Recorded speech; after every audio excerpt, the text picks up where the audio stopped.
How often do you buy a new pair of shoes? How many pairs have you already owned? During the 1960s in Hong Kong, it's common for people to wear a single pair of shoes for a very long time. Back then, students would usually wear popular canvas shoes nicknamed Chinese noodlefish because of the resemblance to the white-colored fish. Mr. Ng, the manager of the store, said most shoes sold in the past were made of leather. Their soles were typically made from plastic or car tire materials. The cheapest ones were the car-tired bottom shoes. At the time, you could buy one pair for just $10. A pair costing $30 was already deemed luxurious. During the height of the local shoe industry in the 60s, there were stores sprouting across the city. But the average salary for a worker was just around $200. Noted that Central Shenzhen had the most shoe stores then, primarily located near the tramway Rendezvous Road Central. In the 70s, as areas such as Wan Chai, Causeway Bay, and North Point began developing, shoe stores emerged in these places as well.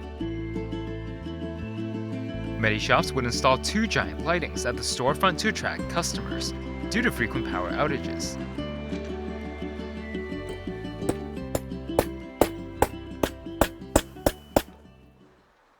Said his shop used to have its very own production factory, and that shoes in the old times lasted longer than the modern ones.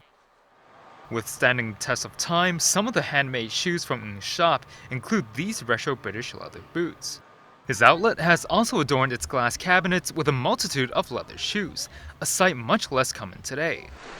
These giant glass cabinets are a prominent feature of Hong Kong's traditional shoe shops. Usually, the storefront will be decorated with two large cabinets by the side and a smaller one in the middle. But today, there are fewer than 5 traditional shoe stores left in Hong Kong. Spending decades to hone his craft, Ng started off as a novice to now becoming a shoemaking master. Besides entertaining customers, he would also measure the sizes and shapes of their feet, offering them attentive services. A master at repairing shoes, Ng is now a battle-hardened veteran in the art of shoecraft. This shoe stretcher is already 60 years old. Once used in the factory, it now calls this place home.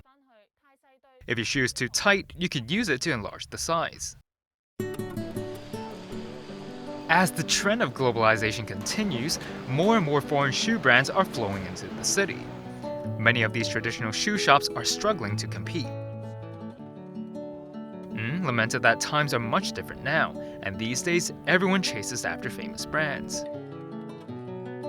But he also retains a shred of hope, as he believes that there will always be a need for shoemakers like him as long as people cherish his skills.